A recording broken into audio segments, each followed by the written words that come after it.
Hey there guys, welcome back. Today's video will show you how to create the Pedro Pascal eating sandwich meme on TikTok. Are you looking for a way to use the Pedro Pascal sandwich meme on TikTok? Hang around to find out. So before we begin, you need TikTok and CapCut installed on your device. So open TikTok and search for Pedro Pascal CapCut.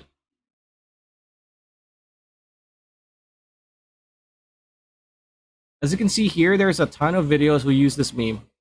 Choose one and tap on the Try This Template option near the bottom of the screen.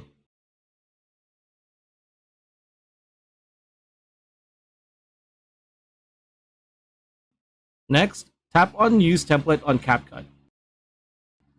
CapCut will be open and show you the template. Tap on Use Template. This will open your gallery and choose the media you'd want to upload and tap on Preview. You will see that you can now use the Pedro Pascal meme on your Instagram content. It's that easy. Hope the video helped. Like, comment, share, subscribe, ring that bell icon. We'll see you on the next one.